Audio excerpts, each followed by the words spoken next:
देख लो, हम UP board class 9 physics का चैप्टर पढ़ रहे हैं जिसका नाम है मोशन। मोशन में हम लोग मोशन यानी गति पढ़ रहे हैं। तो गति में गति क्या होता है ये लोग पढ़ चुके हैं, गति के प्रकार पढ़ चुके हैं। आज हमारा नेक्स्ट टॉपिक पढ़ने आ रहे हैं गति की सापेक्षता।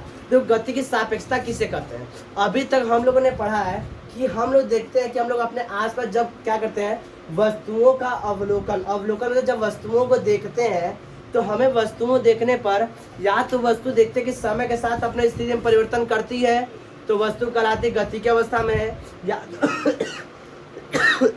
या तो वस्तु समय के साथ अपनी स्थिति में किसी प्रकार का परिवर्तन नहीं करती है। जैसे खंबे हो गए, पेड़ पौधे हो गए, बिल्डिंग्स हो गई, इमारतें हो गई, ये सब अपनी स्थिति में समय के साथ परिवर्तन नहीं करती है।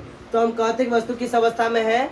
विराम की अवस्था में, यानी कौन सा है? रेस्ट स्टेट में है। रेस्ट पास में रहा है। लेकिन अब हम लोग क्या पढ़ेंगे? गति की सापेक्षता यानी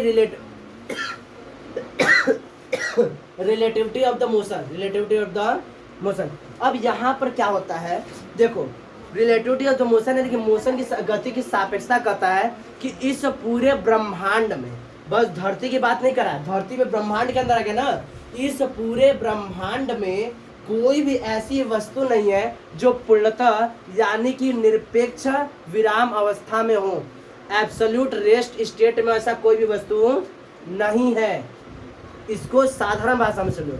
गति की सापेक्षता कहता है कि इस पूरे ब्रह्मांड में, बस धरती की बात नहीं, इस पूरे ब्रह्मांड में ऐसी कोई भी वस्तु नहीं है जो पूर्णतः विराम अवस्था में हो। बात समझ रहा है? अभी हम लोग कहेंगे पेड़ पौधे जो हैं वह किस अवस्था में है? विराम अवस्था में। इमारतें बिल्डिंग्स कौन सी अवस्था में है? खंबे कौन सी अवस्था में है? लेकिन गति की सापेक्षता कहता है कि इस पूरे ब्रह्मांड में कोई भी वस्तु पूर्णतः विराम की अवस्था में नहीं है। अब इसको उदाहरण की मदद से समझो। जैसे कभी हम लोग ट्रेन में या बस में सफर करते हैं, ठीक? तो हम मान लेते हैं बस में सभी लोग यात्रा किए हैं, ऐसा कोई भी पर्सन है नहीं जो बस में यात्रा नहीं किया। जब तुम लोग बस में बैठे होगे तो देखते हो कि बस में जब गति करती है तो हम लोग बाहर किसी पेड़ या पौधे को या किसी ऐसे खड़े खंबे को देखते हैं तो हमें लगता है कि वह पीछे की ओर गति कर रहा है। कैसे गति कर रहा है? पीछे की ओर। मान लेते हैं यहाँ पर दिख रहा है कैमरे में, ठीक? ये यहाँ पर इस तरह से तुम बस में बैठे हो, ओरल है इस तरह से समझने के लिए, और यहाँ पर एक खंबा है, मतलब पेड़ है। खंबा कैसे उसका? पेड़ है, ठीक है?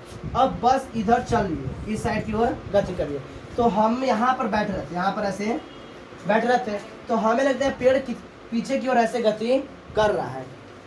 पेड़ कैसे गति कर रहा है? पीछे की ओर। पेड़ कैसे गति कर रहा है? पीछे की ओर। तो यहाँ पर इसी को बोलते हैं रिलेटिविटी ऑफ द मोशन, यानी गति की सापेक्षता। इसके सापेक्ष पेड़ कैसे कर रहा है? गति कर रहा है। इसको एक बार और थोड़ा दूसरे उदाहरण की मदद से हम लोग समझते हैं। जैसे देखो, अब बस ही में यात्रा कर रहे हो, बस में तुम हो, तुम्हारे साथ तुम्हारा फ्रेंड भी है, ठीक है? दोनों लोग घूमने जा रहे हो बारात में, बारात का सीजन चल ही रहा है, दोनों लोग घूमने जा रहे हो, बारात में जा रहे हो।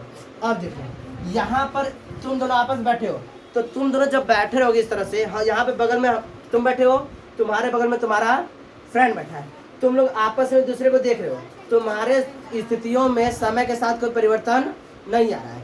तुम्हें कुछ लेना है दे दिए, कुछ लेना है ले लिए, मतलब आराम से कन्वर्सेशन आराम से हो रहा है, बातचीत भी हो रही है, सामान लेना जो है। तो तुम्हारे सापेक्ष यह तुम्हारा फ्रेंड कौन सी अवस्था में है?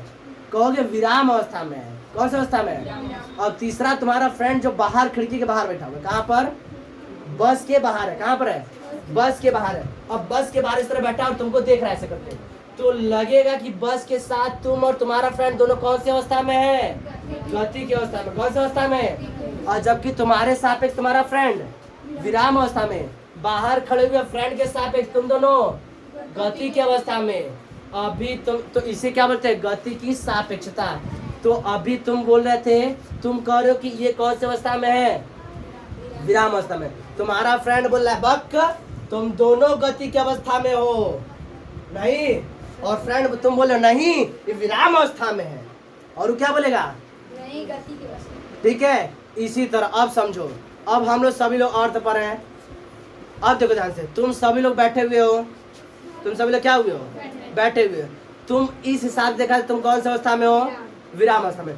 एक आदमी मान लेते इसी को भेज दिए चांद पे, ठीक है। अभी चांद पर से देख रही है और चांद पर से दूरबीन टेलीस्कोप के साथ, दूरबीन नहीं, दूरबीन से नहीं देखिए, टेलीस्कोप के साथ देखेगी तो धरती तो अपने अक्ष पर भी घूम रही है और सूर्य के चारों परिक्रमा भी कर रही है। इस हिसाब से बस की तरह है ना। अब इस चांद पर से अगर देख रही है तो कहेगी कि ये सब कौन सी अवस्था में है, गति की अवस्था में है। लेकिन तुम क्या बोल रहे हो, विराम अवस्था में है। अब चांद पर बैठा व्यक्ति, ये दोनों में लोग आगे, दो लोग चांद बैठ गए तो ये दोनों कह रहे कि हम लोग कौन सी अवस्था में है, विराम अवस्था में। तुम दूसरे प्लेनेट पर जाके देखो, दूसरे के मंगल ग्रह पर जाके देखो, नहीं आप देखोगे तो कहोगे नहीं ये सब कौन सी अवस्था में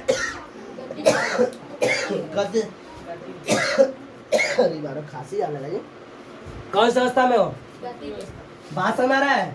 इस हिसाब से हमारा पूरा ब्रह्मांड क्या कर रहा है, गति कर रहा है। ज्योग्राफी पढ़ोगे तो पढ़ाएंगे, पूरा ब्रह्मांड क्या कर रहा है, गति कर रहा है। और पूरा ब्रह्मांड अब क्या कर रहा है, फैल रहा है। ऐसे क्या हो रहा है, फैल रहा है। क्यों फैल रहा है भगवान जाने, लेकिन पूरा ब्रह्मांड फैल रहा है और पूरा का पूरा ब्रह्मांड गति कर रहा है। हमारा सूर्य क्या कर रहा है, हमारा जैसे देखो जो हमारा जो अर्थ है, अर्थ किसके चारों ओर घूम रहा है, सूर्य के। सूर्य किसके चारों ओर घूम रहा है, आकाश गंगा के चारों ओर। उसे ब्लैक होल का चक्कर लगा रहा है। पूरा आकाश गंगा ही ब्रह्मांड का चक्कर लगा रहा है। पूरा आकाश गंगा है, वो पूरे ब्रह्मांड का चक्कर लगा रहा है, गोल गोल घूम रहा है। इतना मतलब वो है, आगे कॉम्प्लिकेटेड बहुत ज्यादा, वो लोग पढ़ेंगे तो समझेंगे। लेकिन समझो तो इस हिसाब से कहा जाए कि ब्रह्मांड में कोई भी वस्तु पूर्णतः विराम अवस्था में नहीं होती है। एक ही समय पर कोई भी वस्तु एक ही समय पर गति की अवस्था तथा विराम अवस्था दोनों में हो सकती है। बताया है, बात समझ रहा है। इसी को क्या बोलते हैं, गति की सापेक्षता, क्या कहते हैं।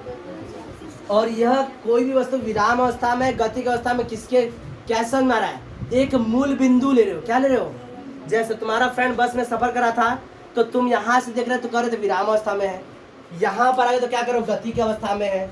जब हम लोग सभी तो धरती पर है तो क्या विराम अवस्था में है। एक लोग, तुम गई थी चांद पर देखी थी तो हम लोग कैसे अवस्था में, गति।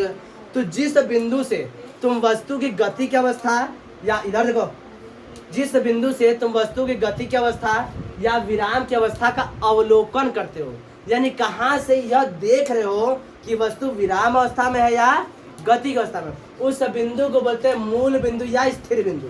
मूल बिंदु या स्थिर बिंदु।